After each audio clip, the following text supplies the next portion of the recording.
그 생긴 모습이나 이 풍기는 어떤 그 이미지에는 우리 안선호 집사님과 김현경 집사님의 따름에 틀림이 없다 생각되어지는데, 이 음악성을 볼 때에는 좀 다른 것 같아서 이 음악성은 부모에게 물려받지 아니하고 하나님께로부터 직접 받은 그러한 것 같습니다. 우리 안채은 양의 아름다운 특창이 저희들 심령 가운데 큰 감동이 되어서 너무너무 감사합니다. 환난의 때일지라도 안식일은 지극히 거룩합니다. 전혀 변함이 없는 것이죠. 여러분들이 만일 하나님의 분명한 자녀라면 어떠한 역경이 우리를 힘들게 한다 할지라도 이 안식일은 거룩하게 지켜져야 합니다.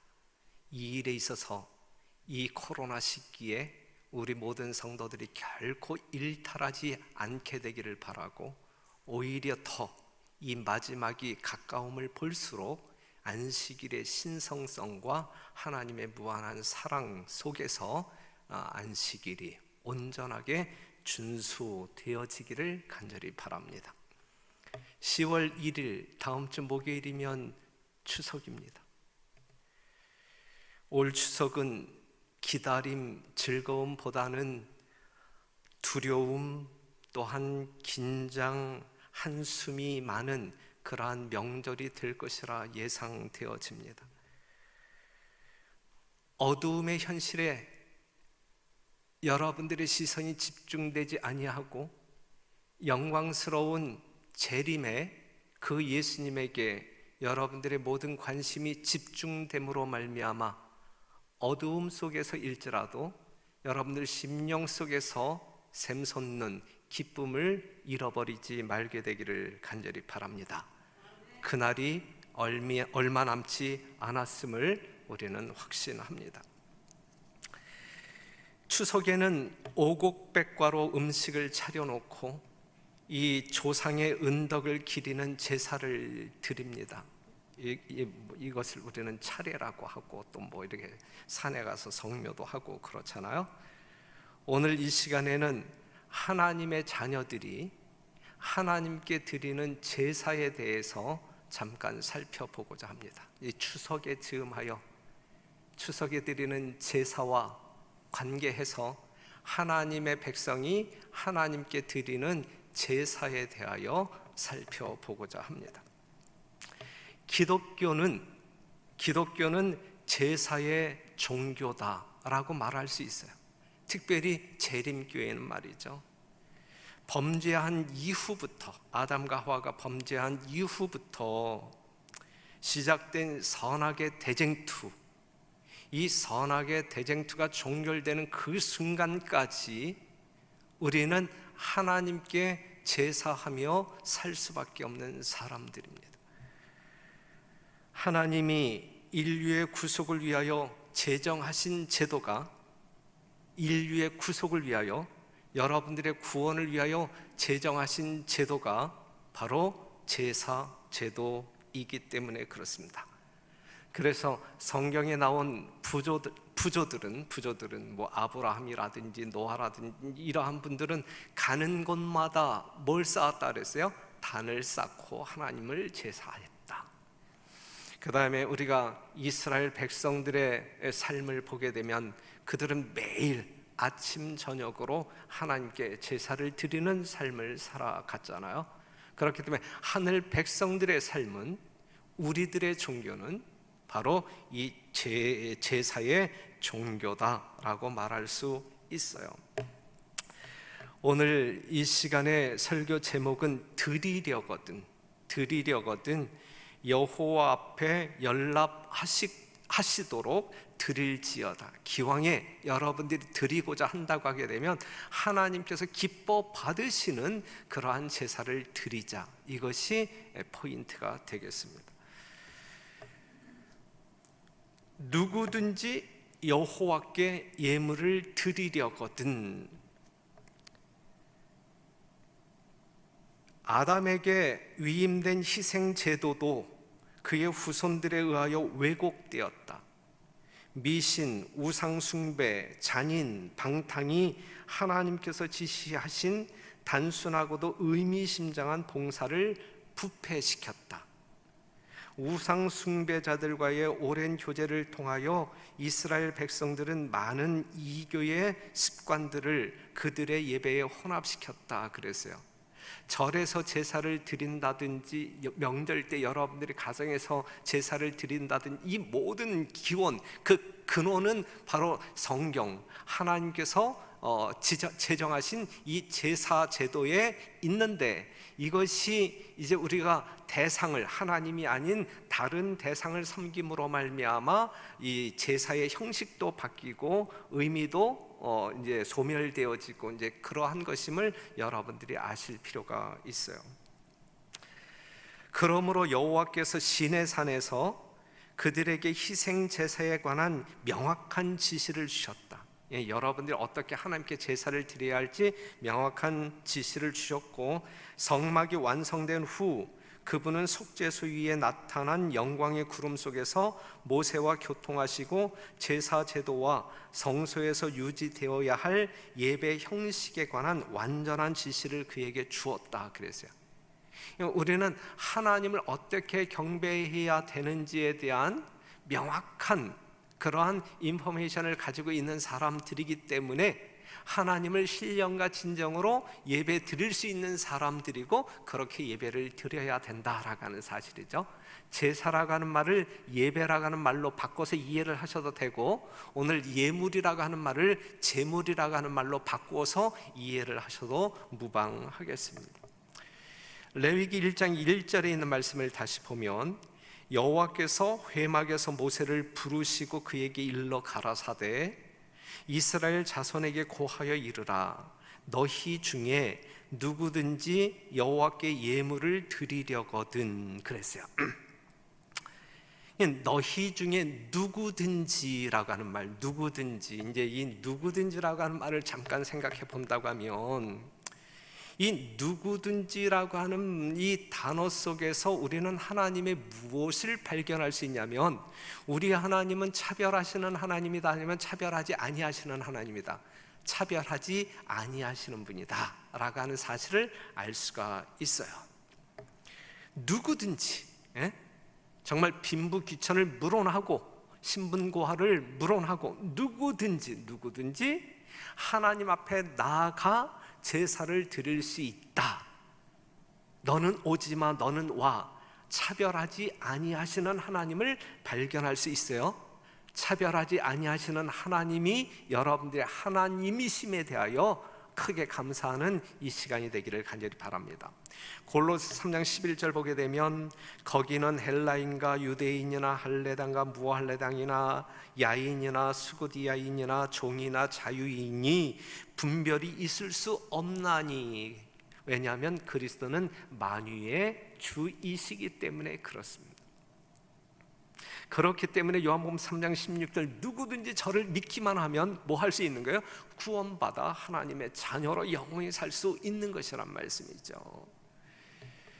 미국 대통령이 취임하게 될 때 성경에 손을 얹고 이제 선서하고 이제 대통령으로 취임하지만, 성경 정신에 입각하여 그들이 미국을 통치하고 있는가? 이것이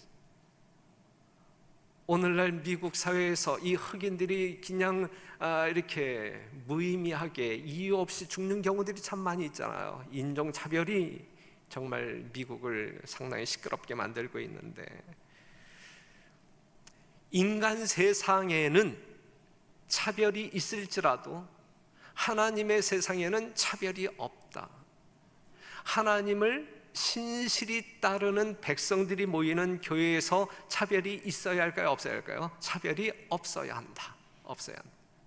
간혹 차별이 있음으로 말미암아 마음의 상처를 받는 성도들이 하나님을 영원히 떠나는 엄청난 사건이 일어나기도 한다. 이건 교회에서 일어나선 안 될 사건이다 라고 하는 사실입니다.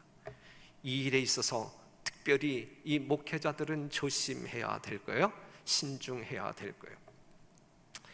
하나님께는 차별이 없으시다. 그렇기 때문에 하나님의 교회도 뭐가 없어야 된다? 차별이 없어야 된다. 우리 별내교회는 어떠한 사람도 차별하지 아니하는 그리스도의 아름다운 사랑으로 같은 형제를 누리는 그러한 아름다운 교회이기를 간절히 바랍니다.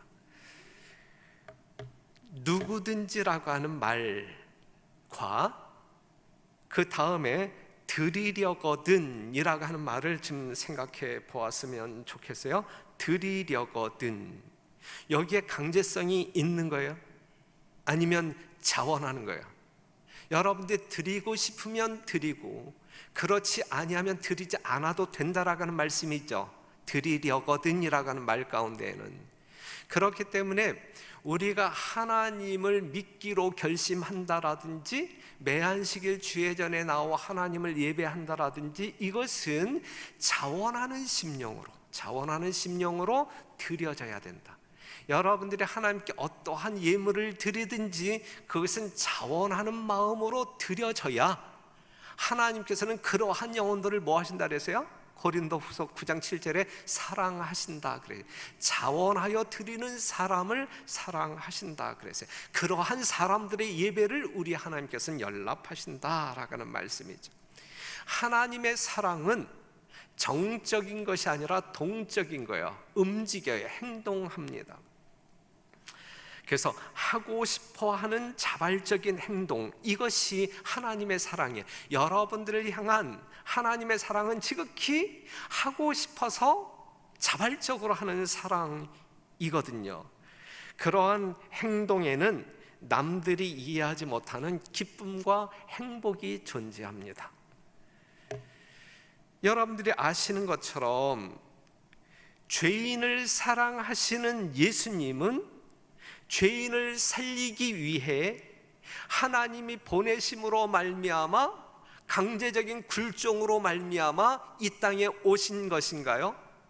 아니면 스스로 자기를 비워 하늘 보좌를 버리고 이 땅에 오신 것인가요? 예수님이 이 땅에 오신 것은 자원하는 심령으로, 예? 그런데 그 자원의 밑바탕에는 여러분들을 이처럼 사랑하시는 예수님의 사랑이 깔려 있다라고 하는 사실, 그 사랑 때문에 우리 예수님은 자원함으로 여러분들의 구주가 되시기 위하여, 희생양이 되기 위하여 이 땅에 오셨다라고 하는 사실입니다. 이러한 사실 하나 확인을 함으로 말미암아 우리는 하나님께 감사함으로 예배할 수 있는 것입니다. 그러한 예수님이 여러분들의 구주이심을 만천하에 자랑하시는 여러분과 제가 되기를 간절히 바랍니다.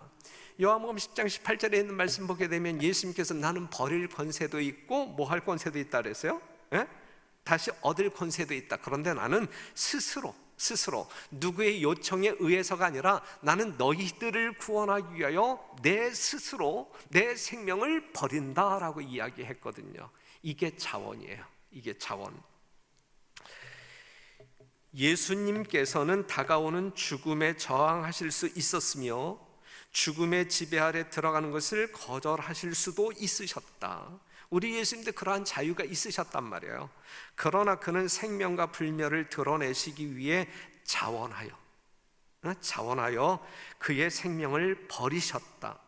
그리스도는 사람들이 영원한 죽음을 당하지 않도록 하기 위하여 세상의 죄를 지시고 죄의 저주를 견디시고 생명을 희생 제물로 바치셨다.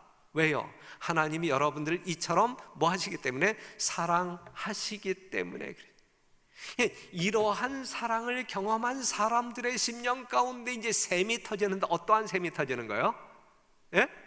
사랑의 샘이 터지는 거예요. 사랑의 샘이 터지는 거예요. 그래서 요한일서 4장 19절에 있는 말씀 보면 우리가 사랑함은, 하나님이 우리를 이처럼 사랑하시는데 우리가 십자가를 바라보면서 하나님의 사랑을 깨닫는데, 그러한 하나님의 사랑을 깨달으면서 그 하나님을 사랑하지 아니할 백성이 존재합니까? 그러한 백성은 존재할 수 없어요. 깨닫지 못하니까 그러한 사람으로 거듭나지 못하는 것이죠. 십자가를 통하여 하나님의 사랑이 무엇인지 깨닫고 맛보아 사람들이 그 하나님을 사랑할까요? 사랑하지 아니할까요? 사랑할 수밖에 없는 거예요. 이 사랑하지 않는 것이 불가능한 거예요. 그래서 요한일서 4장 19절, 우리가 사랑함은 그가 먼저 우리를 사랑하셨음이라 그랬어요. 하나님의 사랑에 대한 반응으로 우리는 하나님을 사랑한다. 왜냐하면 사랑은 무엇을 낳기 때문에? 사랑을 낳기 때문에. 진리죠. 진리죠. 하나님의 사랑은 여러분들에게 사랑을 낳게 하는. 그렇기 때문에 하나님의 사랑을 소유한 사람은, 우리는 누구를 사랑할 수 있어요? 내 주변에 있는 다른 성도들을 사랑할 수 있고, 더 나아가 교회 안에서의 형제 자매가 아닌 이방인들도 뭐 할 수 있어야 돼요? 사랑할 수 있어야 돼요. 이것이 하라고 해서 아니고 자발적으로 정말 그리스도의 사랑이 우리를 그렇게 강권하시기 때문에, 우리를 정말 밀어주시기 때문에 우리는 그렇게 하고 싶어서 하게 된다, 이것이죠. 하나님의 율법은 하나님의 정부의 기초로서 모든 지성적 존재들의 행복은 그들이 이 의의 대원칙과 완전히 일치함에 달려있다. 중요한 말씀이에요. 그렇죠, 중요한 말씀. 여러분들이 수없이 들은 말씀이지만 중요한 말씀이기 때문에 오늘 다시 한번 들어도 여러분들 심령 가운데 뭔가 감동이 될 만한 말씀이에요. 하나님께서는 당신의 모든 피조물로부터 사랑의 봉사, 곧 당신의 품성을 인식함으로 솟아나는 봉사를 원하신다. 우리는 하나님의 품성에 뭔가 매력을 느끼고 녹아야 돼, 우리 스스로가. 그렇죠? 하나님의 사랑이 너무 좋기 때문에 내 자신이 그 사랑의 웅덩이에 그냥 녹아버려야 돼. 이게 진짜 살아있는 성도들의 참 모습이거든요. 그들은 강제적 굴종을 기뻐하지 않으심으로, 그분은 강제적 굴종을 기뻐하지 않으심으로 모든 존재로 하여금 당신께 자원하여 봉사하도록 그들에게 의지의 자유를 허락하신다. 그래서 하나님의 사랑에 반응하는, 그리하여 하나님을 예배하는 사람들의 태도는 그 사랑의 강권하심으로 말미암아 자연 발생적으로 자원하는 심령으로 하나님 앞에 드리는 것입니다. 무엇을? 제물을 드릴 뿐만 아니라 제물된 내 자신을 온전히 드리는, 이것이 성도들의 마땅한 예배적 행위이다 라고 하는 사실을 기억하시면서 이 안식일을 보내면 여러분들이 영적으로 큰 유익을 얻을 수 있을 것이라 생각합니다. 드리려거든, 이러한 깨달음 속에 드리려거든, 여러분들이 무엇을 드릴지라도 드리려거든. 지금 오늘 이 시간에는 재물을 이야기하고 있는 거예요. 재물을 이야기하고 있는 것인데, 여하튼 드리려거든 여호와 앞에, 재물을 드리려거든 여호와 앞에 연락하시도록 드릴지니라.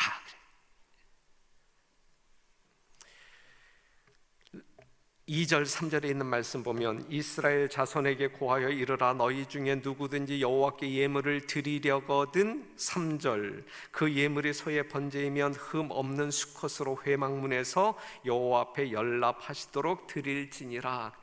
밑줄 친 부분만 다시 읽는다라고 하면, 누구든지 여호와께 예물을 드리려거든 여호와 앞에 연락하시도록 드릴지니라. 그랬어요. 중요한 말씀이에요. 중요한 말씀.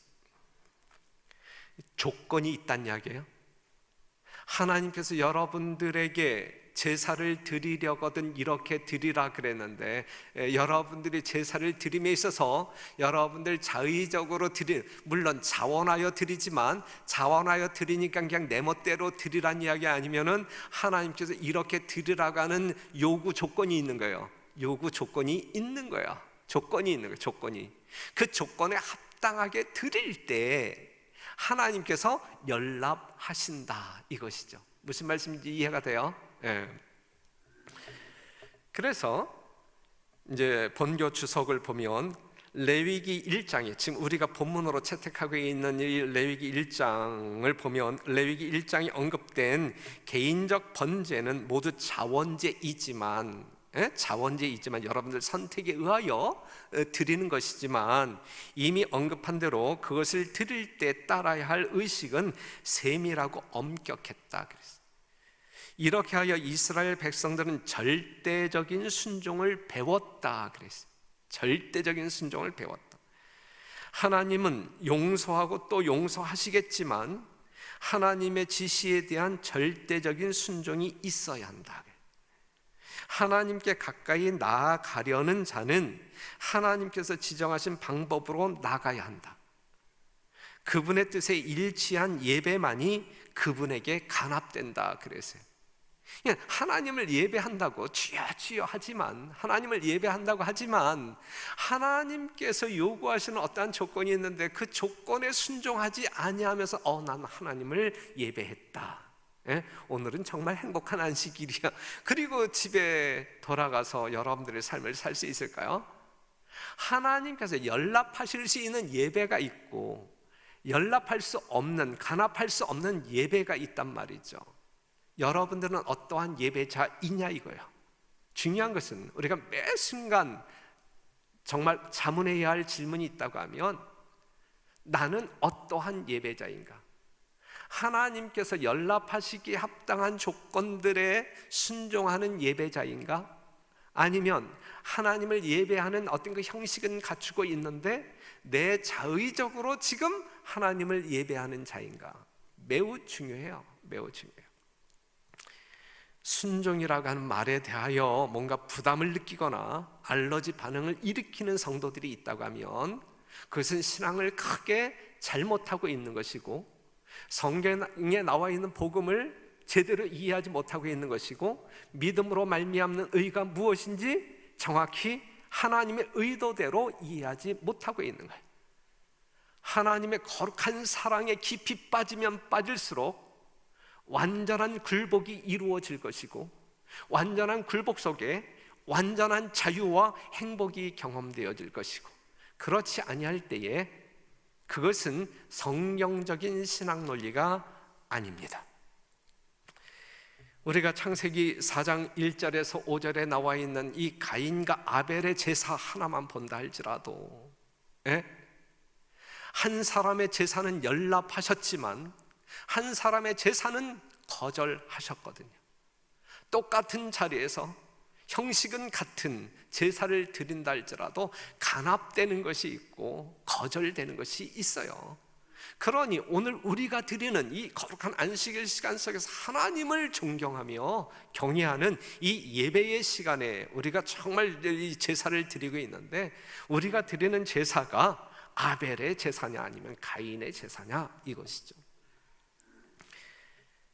그들은 사람의 구원을 위한 하나님의 준비에 대하여 익히 알고 있었으며 하나님께서 제정하신 제사 제도에 대하여서도 이해하고 있었다.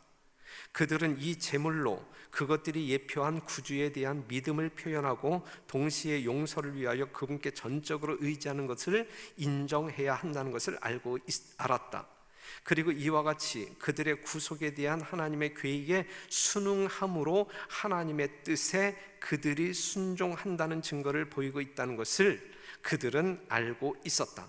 피 흘림이 없이는 사죄가 있을 수 없다 그랬거든요.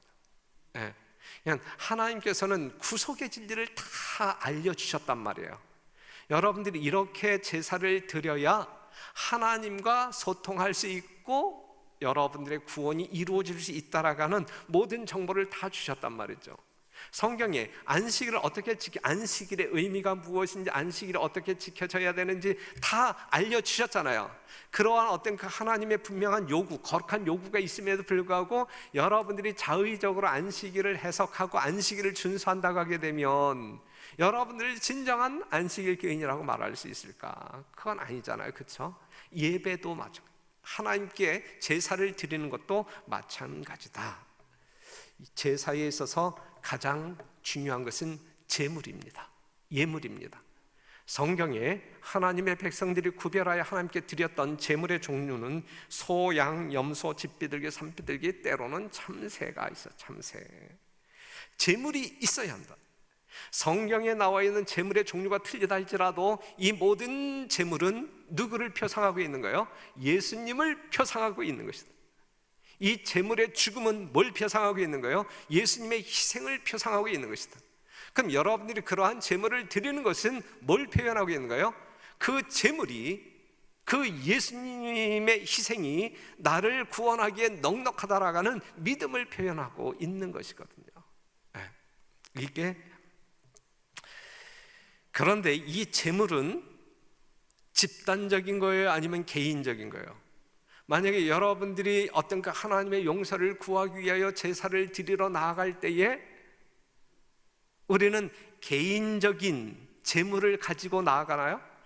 개인적인 제물을 가지고 나아가야 되는 거예요. 그렇기 때문에 이러한 사실 속에서 신앙은 지극히 개인적인 것이다. 하나님과 우리와의 관계는 개인적인 것이다. 별내교회 대 하나님 존재하지 않아요. 예?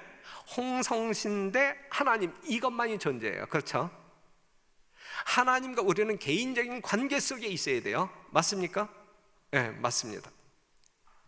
그렇기 때문에 하나님은 누구의 하나님이어야 돼요? 이스라엘의 하나님? 재림교회의 하나님? 별내교회의 하나님? 아니면 나의 하나님? 나의 하나님이어야 돼요. 하나님은 나의 하나님이어야 돼요. 부모의 하나님도 소용없고 나의 하나님이 될 때 비로소 의미가 있는 것이다. 하나님께서도 우리를 개인적으로 아십니다. 우리가 이사야 43장 보게 되면 야곱아 너를 창조하신 여호와께서 이제 말씀하시느니라, 이스라엘아 너를 조성하신 자가 이제 말씀하시느니라. 누구야 내가 너희에게 말한다. 개인적으로 아신단 말이에요. 그렇기 때문에 여러분들이 잘 아시는 말씀처럼 누가복음 19장 5절에 있는 말씀을 보게 되면 뽕나무 밑을 지나가다가 삭개오야 내려와라. 그래, 삭개오야. 삭개오와 예수님이 만난 적이 있어요, 없어요? 없었어요. 그럼에도 불구하고 모든 사람들의 이름을 누구는 아신다? 예수님은 아신다.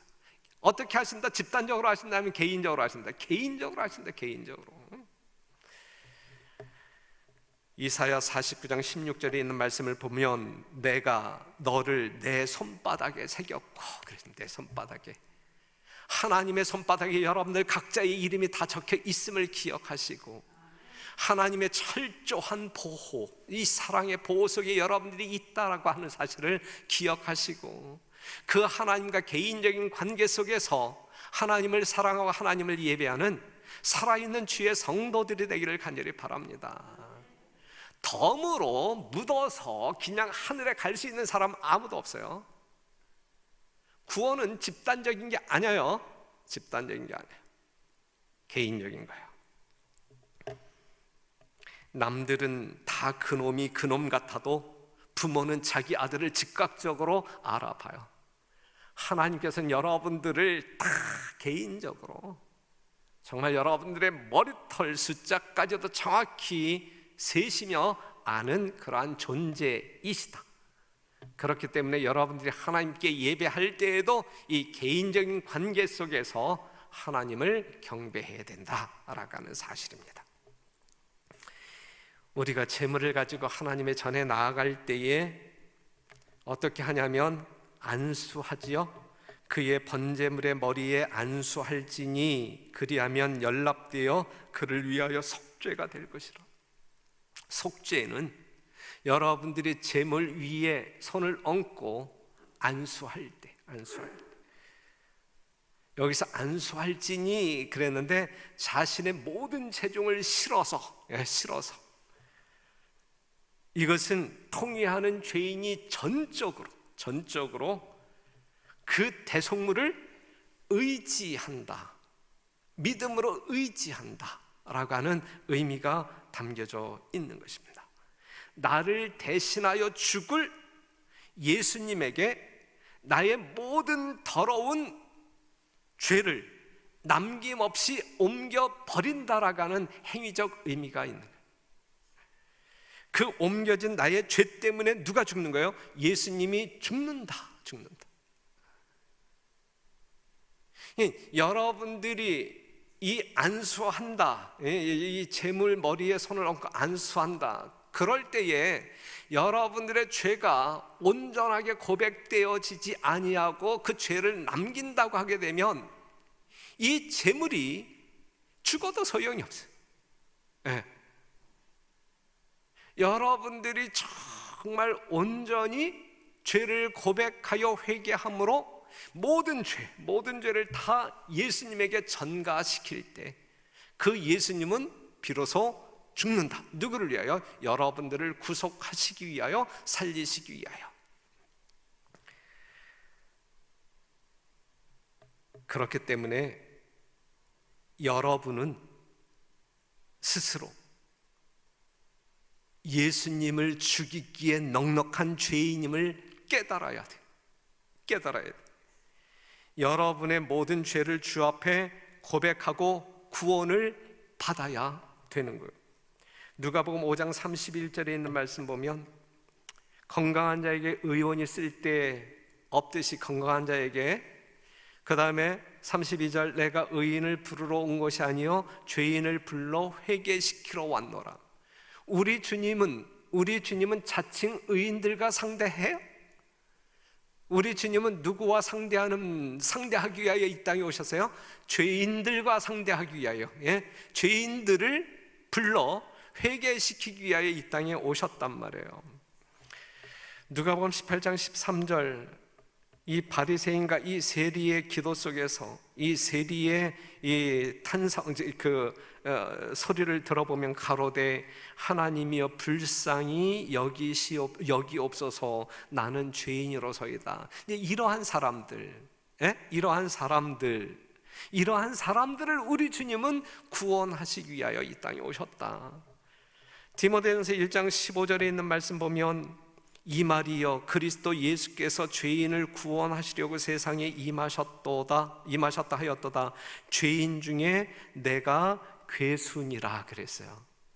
사랑하는 성도 여러분, 우리는 예수님을 죽이기에 넉넉한 죄인들임을 깨달아야 돼. 그리고 나의 모든 죄를 그 예수님에게 담대히 남김없이 옮겨 놓아야 돼요. 전가해야 돼요. 전적으로 그 대속물이신 예수님을 의지해야 돼요. 이것이 내가 생명을 얻을 수 있는 유일한 방법임을 기억하셔야 됩니다. 그렇기 때문에 예수님을 알면 알수록 우리는 더 큰 죄인이 될까 아니면 더 큰 의인이 될까? 우리가 십자가 앞으로 가까이 나아가면 나아갈수록 더 큰 죄인으로 자기를 인식할까 아니면 더 큰 의인으로 인식을 할까요? 지금 이 사도 바울은 어땠어요? 죄인 중에 내가 괴수라 그래. 십자가 앞에 나아가면 나아갈수록 정말 믿음으로 구원을 경험하면 경험할수록 하나님의 모습이 더욱더, 하나님의 품성이 더욱더 분명하게 보이면 보일수록 작은 죄일지라도, 사랑하는 성도 여러분, 여러분들은 어떠한 죄인입니까? 우리 예수님은 의인의 친구이십니까? 아니면 세리와 죄인들의 친구이십니까?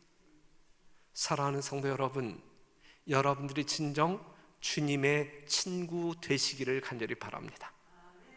예수님의 친구는 죄를 깨닫고 그 죄를 누구에게 넘기는, 예수님에게 믿음으로 전가시키는 그러한 사람들이 예수님의 진정한 친구가 될 수 있어요. 그리고 우리 주님께서는 요한복음 15장 13절에서 14절에 이야기하고 있는 것처럼 나는 친구를 위하여 목숨을 버리노라 그랬어요. 사랑하는 성도 여러분, 죄인된 우리가 예수님의 친구가 될 수 있고, 친구 되신 예수님이 친구인 나를 살리기 위하여 기꺼이 목숨을 버린다, 이것이죠. 그래서 이 제물, 머리에 손을 얹고 안수하는 것이 무엇인지 분명하게 이해하시기를 바라는데, 한마디로 이야기한다고 하면 여러분들의 죄를 온전하게 고백하고 우리 하나님께서 그 대속물이신 예수님 때문에 모든 죄를 말끔하게 용서하신다라는 믿음의 확신을 가지고 하나님을 예배하게 되시기를 간절히 바랍니다. 그 다음에 그 제물을 죽이잖아요. 죽이고 가죽을 벗기고 각을 뜨고 내장을 꺼내고 불살라 태우고, 이것이 이제 오늘 레위기 1장 5절 이하에서 17절에 나와 있는 내용이에요. 예수님께서 어떠한 고통을 경험하시고 어떻게 죽으셨는지를 말해주고 있는 내용입니다. 잠깐 우리가 알고 있는 성경절이지만 한번 낭독하겠습니다. 그의 옷을 벗기고 홍포를 입히며 가시 면류관을 엮어 그 머리에 씌우고 갈대를 그 오른손에 들리고 그 앞에서 무릎을 꿇고 희롱하여 가로되 유대인의 왕이여 평안할지어다 하며 그에게 침 뱉고 갈대를 빼앗아 그의 머리를 치더라. 희롱을 다한 후 홍포를 벗기고 도로 그의 옷을 입혀 십자가에 못 박으려고 끌고 나가니라. 누가? 여러분들의 구주이신 예수님이 하나님의 보좌를 버리고 이 땅에 오신 하나님이 지금 우리들에게 이러한 대접을 받고 있어요. 군병들이 예수를 십자가에 못 박고 그의 옷을 취하여 네 깃에 나눠 각각 한 깃씩 얻고 속옷도 취하니 벌거 벗겨진 상태로 십자가에 달리십니다. 육신적인 모친 마리아는 예수님의 손이 십자가의 위에 펴진 것을 보았다. 망치와 못을 가져왔다. 굵은 못이 부드러운 살을 뚫고 들어갈 때에 비탄에 빠진 제자들은 거의 실신 상태에 있는 예수님의 어머니를 그 참혹한 장면으로부터 모셔갔다. 구주께서는 한마디의 불평도 하지 않으셨다. 그분의 얼굴은 침착하고 평온했으나 이마에는 굵은 땀방울이 맺혀 있었다. 누구를? 우리를 살리시기 위하여 예수님 이러한 제물로 지금 십자가에 달리고 계시는 것입니다. 예수께서 십자가에 못 박히시자마자 힘센 사람들이 십자가를 들어 준비된 구덩이에 난폭하게 던져 세웠다. 이것이 하나님의 아들에게 가장 격심한 고통을 주었다. 이 결과로 말미암아 오늘 우리가 하나님을 경배할 수 있는 하나님의 구원받은 성도들이 될 수 있었던 거예요. 우리가 하나님을 예배할 때 이러한 제물에 대한 믿음이 있어야 되는 거예요. 이 제물, 정말 이 제물이 이러한 희생을 통하여, 예수님이 이러한 희생을 통하여 우리가 하늘 백성으로 존재한다라고 하는 분명한 믿음이 있어야 되는 거예요. 거기엔 감사가 있어야 되고 기쁨이 있어야 되고 하나님께 영광을 돌리는 온전한 예배의 정신이 있어야 된다, 이것이죠.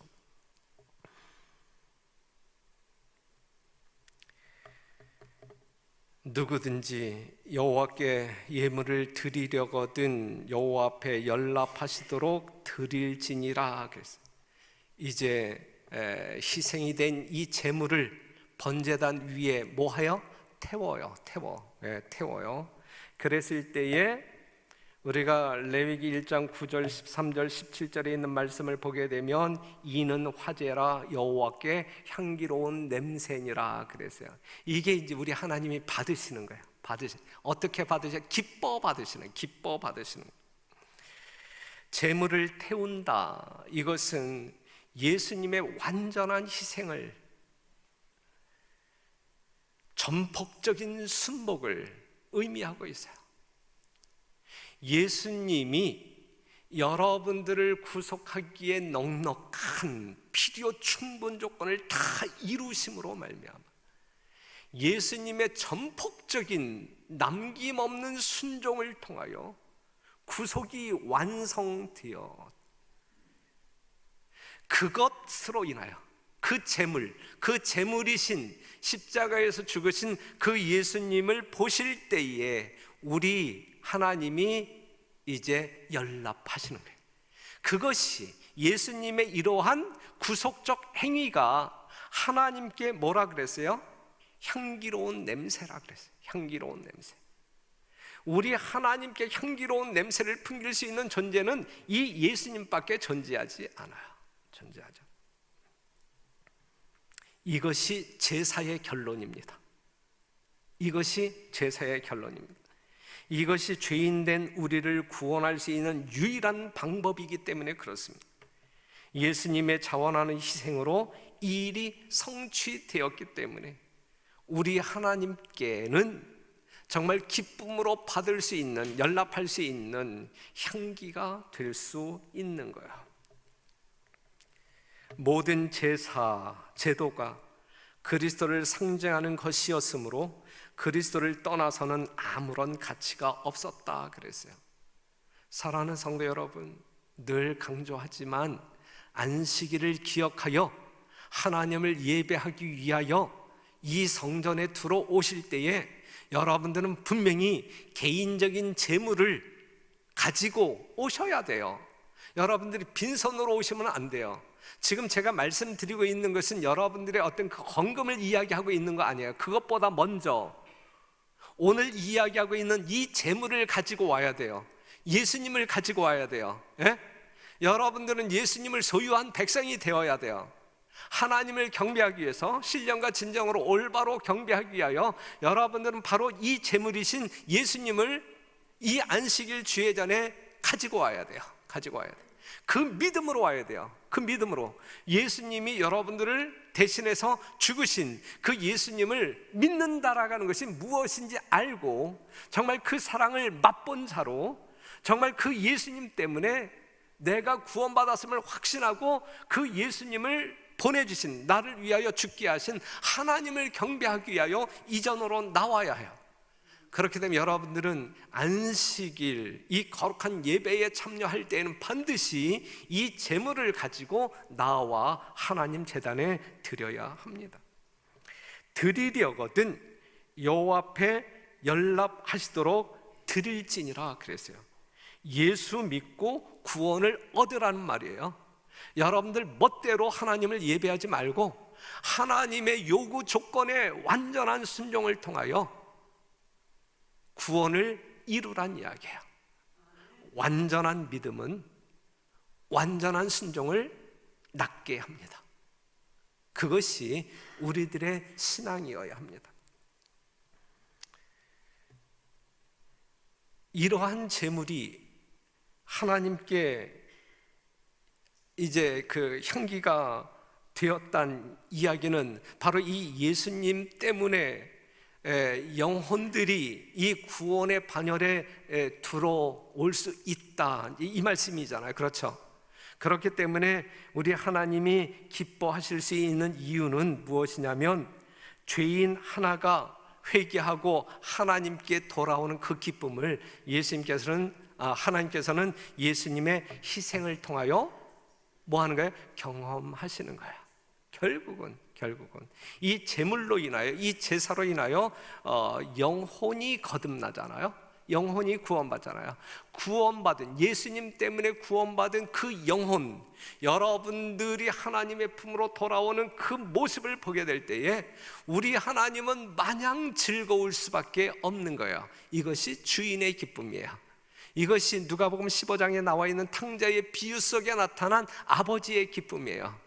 이러한 기쁨이 우리 하나님께 매 안식일 올려져야 된다라고 하는 사실이죠.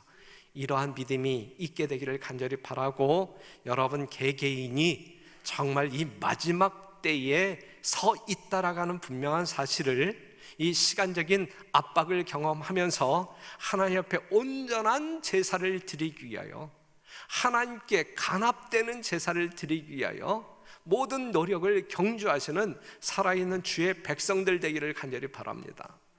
우리 하나님께서는 가장 기뻐하시는 것이 뭐다 그랬어요? 회개하고 돌아오는 영혼이다라고 하는 사실. 그래서 마지막으로 강조합니다. 시간이 얼마 남지 않았어요. 실제적으로 우리가 정말 이 코로나 어려운 상황이지만 전도회를 하려고 합니다.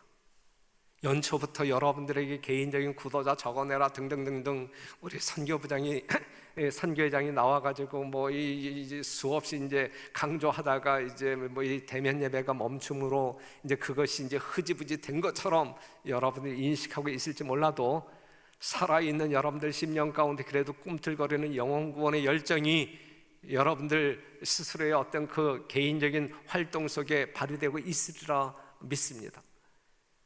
그때 이 전도회가 시작될 쯤에는 그래도 지난번처럼 1부, 2부 예배 형식의 어떤 그 대면 예배가 지금 진행될 거라 믿음으로 지금 이렇게 기대하면서, 그렇게 되면 여러분들이 정말 이 전도하고 싶은 그 영혼들을 이 현장으로 인도해 주시기를 당부드리고, 그러기 위해서는 지금부터 여러분들 어떠한 영혼을 교회로 하나님께로 이끌고 갈까 정말 이렇게 계획 세우고 기도하면서 준비해 주시기를 바라고, 그분이 만약에 이 교회까지 오는 것을 부담스럽게 여긴다고 하면 여러분들이 간단한 다과라도 차려놓고 오늘 우리 집에 좀 와 이렇게 한 다음에 실시간 방송으로 이 전도회에 참여할 수 있고, 그것도 응하지 못할 그러한 먼 거리에 있는 사람들이라고 하게 되면 이제 우리가 실시간 방송으로 이제 진행을 할 것인데, 우리가 지금처럼 여러분들에게 실시간 방송을 주소, URL 주소를 여러분들에게 보내줌으로 말미암아 여러분들의 가정에서 그냥 클릭만 하면 볼 수 있는 것처럼 그런 식으로 이번 전도회는 운영하려고 하니까 모쪼록 여러분들이 정말 이제는 그냥 마구잡이로 정말 뜸들이지 말고 뭐 눈치 볼 것 없이 그냥 꾹꾹 눌러가지고 이 전도회에 참여시킬 수 있는 그러한 특별한 전도회가 되었으면 참 좋겠습니다. 이해가 되시죠? 여러분들이 이 매일의 연제를 보게 되면 총 주제는 이제 부족함이 없는데인데, 이제 매일의 연제를 보게 되면 그 누가복음 15장 이 탕자의 비유에서 뭔가 이 기별을 뽑아내신 것 같아요. 상당히 이 제목만 봐도 이 감동이 있고 기대가 되는데, 부족함이 없는데, 둘째 날에는 풍족한 집을 떠났네, 세 번째 날에는 집으로 돌아올 때, 그 다음 날에는 환영하는 아버지, 그 다음에 기쁨의 잔치.